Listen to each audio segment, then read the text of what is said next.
ভয়ঙ্কর থাবায়, কিন্তু তারপরেও তারা থেমে থাকেনি। এক এক জঙ্গি সংগঠন তারা তৈরি করছে।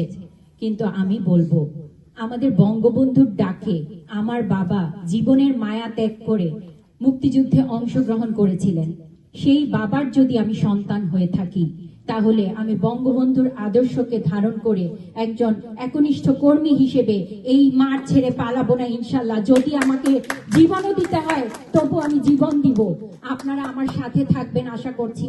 আমি শুনেছি এখানে একজন সুন্দর দাঁড়িয়ে বলেছেন, আমি বঙ্গবন্ধুর আদর্শের সৈনিক। আমি গর্ববোধ করি। আমরা এখানে প্রত্যেকেই বঙ্গবন্ধুর আদর্শকে ধারণ করে আমরা দেশের জন্য কাজ করছি। আমি বলবো আমাদের নেতাদেরকে, আমি বলবো আমাদের এখানে উপস্থিত আছেন আমাদের সংগ্রামী নেতা সিদ্দিকুর রহমান ভাই এবং ভাবি, ওনাদেরকে আমি ধন্যবাদ জানাই। এত দূর দূরান্ত থেকে ছুটে এসেছেন আমাদের টানিয়া মেট্রো ওয়াশিংটনের ডাকে। আমি মেট্রো ওয়াশিংটন আওয়ামী লীগ সহযোগী সংগঠন, মেরিল্যান্ড স্টেট আওয়ামী লীগ সহযোগী সংগঠন এবং ভার্জিনিয়া স্টেট আওয়ামী লীগের সহযোগী সংগঠনের যারা উপস্থিত আছেন সবাইকে আমি বঙ্গবন্ধুর জন্মদিনের শুভেচ্ছা জানাচ্ছি। আমি নেতাদেরকে এতটুকু অনুরোধ করব, ওনারা যেন আরেকটি নেতা তৈরি করে, আরেকটি কর্মী তৈরি করে।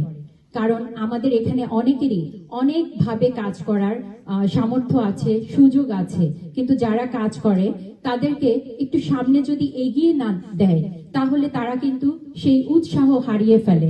আমি তাদেরকে অনুরোধ করব সেই উৎসাহগুলো তারা যেন দেয়।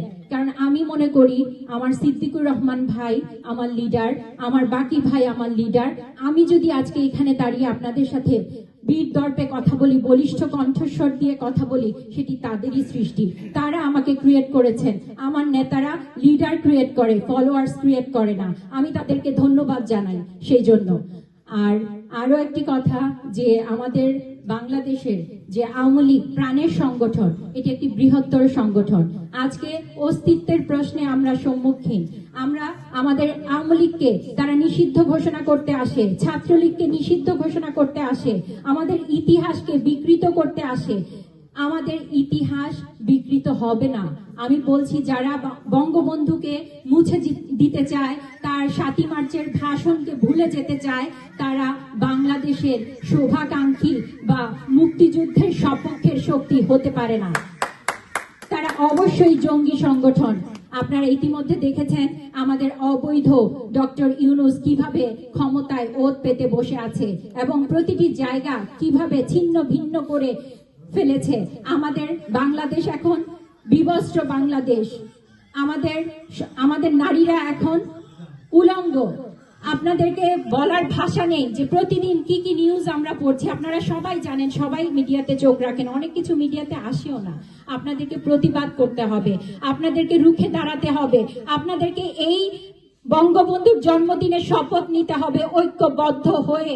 আমাদের বঙ্গবন্ধুর তনয়া জননেত্রী শেখ হাসিনার ডাকে আহ্বানে ঐক্যবদ্ধ হয়ে কাজ করার অঙ্গীকার করতে হবে এবং জননেত্রী শেখ হাসিনার ডাকে যে আমরা ঘুরে দাঁড়াবো, এই ঘুরে দাঁড়ানোর জন্য আমাদেরকে এখন থেকেই কাজ করে সেই অবদান রাখতে হবে।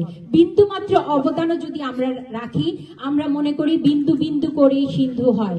একদিন আমরা জয় করব ইনশাল্লাহ, ঘুরে দাঁড়াবই। কিন্তু আপনাদেরকে নিশ্চিত জেনে রাখতে হবে, এটি কেউ আপনাদেরকে করে দেবে না। আমরা মনে করছি এ আমাদেরকে এই রাস্তা দেখিয়ে দিবে, ও আমাদেরকে রাস্তা দেখিয়ে দিবে, আমাদের নেত্রীকে আবার সেখানে বসিয়ে দিবে। নো, আমাদের আওয়ামী লীগকে সচেষ্ট হয়ে সেই শক্তি অর্জন করে সেই রাস্তা তৈরি করতে হবে। আপনারা যদি সেই মনোবল নিয়ে আপনারা আগান, তাহলে আমরা অবশ্যই সেই লক্ষ্যে পৌঁছতে পারবো ইনশাল্লাহ।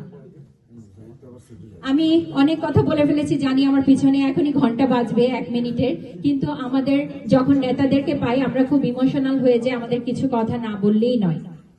সেই জন্য আমি বলবো, আমাদের এখন ঐক্যবদ্ধ হয়ে কাজ তো করতেই হবে।